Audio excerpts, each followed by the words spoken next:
Guys, welcome to my channel. I am Shreya और आज के इस वीडियो में मैं बात करने वाली हूँ प्रभु श्री राम की।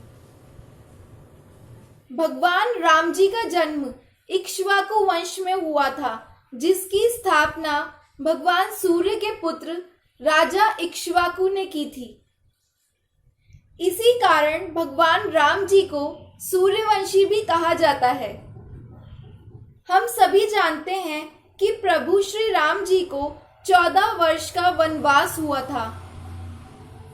तो आज के इस वीडियो में हम यही जानेंगे कि उनके 14 वर्ष के वनवास के समय वो कहाँ-कहाँ, किस-किस जगह पर रुके थे। वनवास जाते समय प्रभु श्री राम की आयु 27 वर्ष थी। तो चलिए अब शुरू करते हैं इस वीडियो को और जानते हैं कि 14 वर्ष के वनवास के समय प्रभु श्री राम कहाँ-कहाँ रुके। वनवास का पहला पड़ाव था सिंगरौर, इलाहाबाद से 35 किलोमीटर दूर, जहां केवट प्रसंग हुआ था, जिसका उल्लेख रामायण में भी आता है। यह नगर गंगा घाटी के तट पर स्थित था और महाभारत में इसे तीर्थ स्थल कहा गया है। सिंगरौर में गंगा पार करने के पश्चात प्रभु श्री राम कुरई नामक स्थान पर उतरे थे, जहां गंगा को पार करने के पश्चात राम जी, लक्ष्मण जी और सीता जी ने कुछ देर विश्राम किया था। कुरई से आगे चलकर प्रभु श्री राम अपने भाई लक्ष्मण और पत्नी सहित प्रयाग पहुंचे थे। प्रयाग, पहले इस जगह का नाम इलाहाबाद भी हुआ करता था, लेकिन अब फिर से इस जगह का नाम प्रयागराज कर दिया गया है। यहाँ गंगा जमुना का संगम स्थल है। हिंदुओं का यह सबसे बड़ा तीर्थ स्थान है। यात्रा का दूसरा पड़ाव चित्रकूट था। चित्रकूट वह स्थान है जहां राम जी को मनाने के लिए भरत जी अपनी सेना के साथ पहुंचते हैं। तब जब महाराज दशरथ का देहांत हो जाता है, भरत जी यहां से राम जी की चरण पादुका ले जाकर उसे गद्दी पर रखकर राज्य करते हैं। यात्रा का तीसरा पड़ाव था अत्रि ऋषि का आश्रम, जो कि सतना, मध्य प्रदेश के पास है। वहां श्री राम ने राक्षसों का वध किया, जिसका वर्णन रामायण के अयोध्या कांड में मिलता है। आश्रम में कुछ दिन रुकने के बाद प्रभु श्री राम ने छत्तीसगढ़ के घने जंगलों दंडकारण्य को अपना आश्रय स्थल बनाया। यहीं पर राम जी ने अपना वनवास काटा था। यहाँ वे लगभग 10 वर्षों से भी अधिक समय तक रहे थे।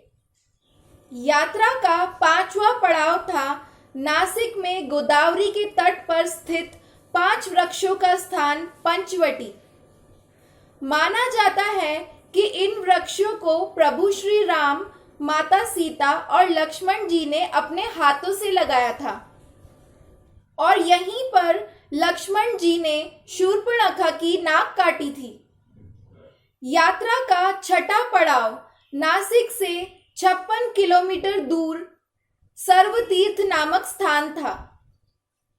ये वही जगह है जहां सीता मां का हरण हुआ था और यहीं प्रभु श्री राम ने जटायु का अंतिम संस्कार किया था। इसी तीर्थ पर लक्ष्मण रेखा भी खींची गई थी। दोस्तों, क्रोध का भी एक समय होता है।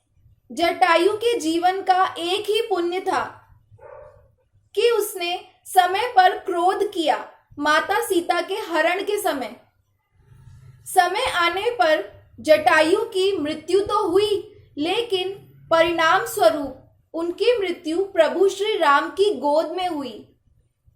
क्रोध भी तब पुण्य बन जाता है जब वह धर्म और मर्यादा के लिए किया जाए।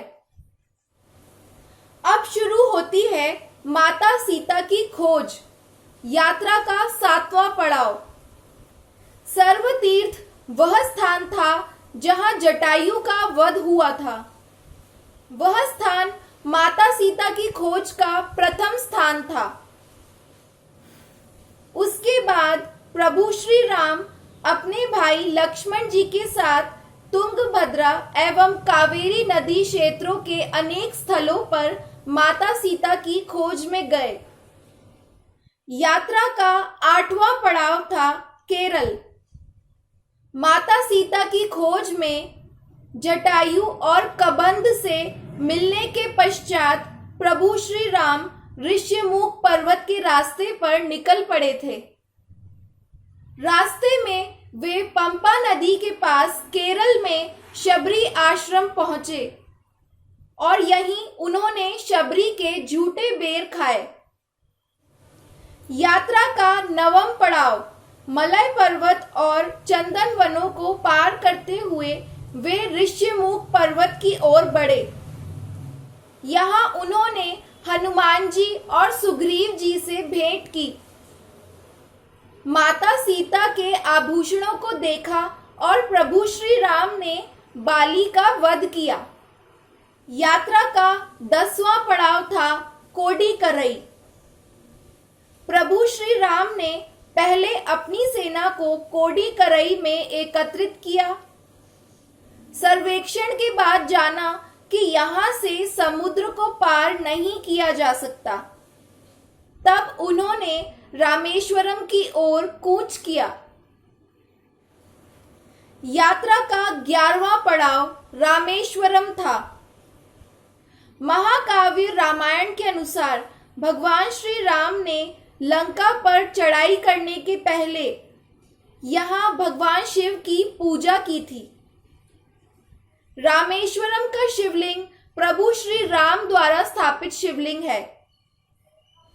यात्रा का 12वां पड़ाव था धनुषकोडी।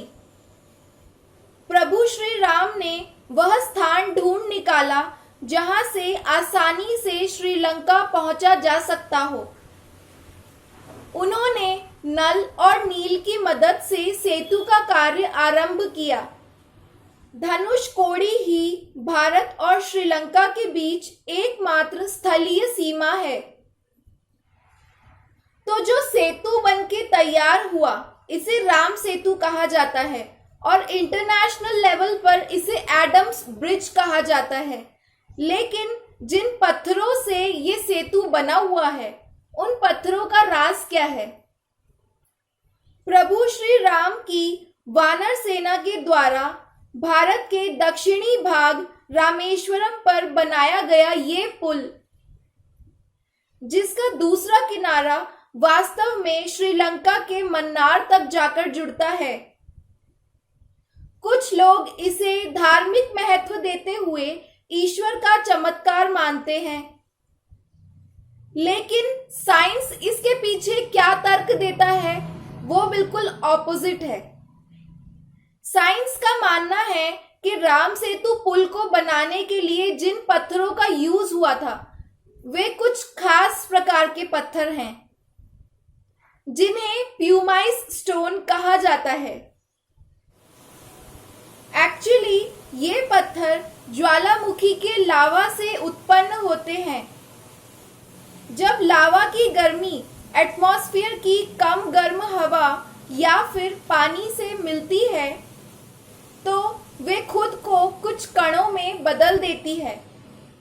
कई बार ये कण एक बड़े पत्थर को निर्मित करते हैं, लेकिन साइंस का ये भी मानना है कि रामेश्वरम में दूर दूर तक सदियों से कोई भी ज्वालामुखी नहीं देखा गया है। तो फिर पता नहीं मतलब क्या हुआ, ये ईश्वर का चमत्कार है या फिर साइंस है, कुछ कहा नहीं जा सकता। अब आ गया प्रभु श्री राम की यात्रा का 13वां पड़ाव, जिसका नाम था नुवारा एलिया। श्रीलंका के सेंटर में रावण का महल था। नुवारा एलिया पहाड़ियों से मध्य लंका की ऊंची पहाड़ियों के बीचों बीच गुफाओं तथा सुरंगों के भंवर जाल मिलते हैं। यहीं से होकर प्रभु श्री राम गुजरे थे। अब आ गया है यात्रा का आखिरी पड़ाव, जिसका नाम था श्रीलंका। माता सीता को वापस प्राप्त करने के लिए प्रभु श्री राम ने हनुमान जी और वानर सेना की मदद से रावण और उसके वंशजों को पराजित किया और विभीषण को लंका का राजा बनाकर उसका पग प्रदर्शित किया। तो ये थे वो सभी स्थानों के नाम जहां जहां अपने वनवास के दौरान प्रभु श्री राम ने पड़ाव डाला था, वे रुके थे उन स्थानों पर। So guys, that's all for this video. I hope you liked today's video and found it to be helpful. If yes, then please show me your support by giving this video a big thumbs up and do subscribe to my channel. Do share my videos among your family and friends. Wish you all the very best and thank you so much for watching. Jai Shri Ram.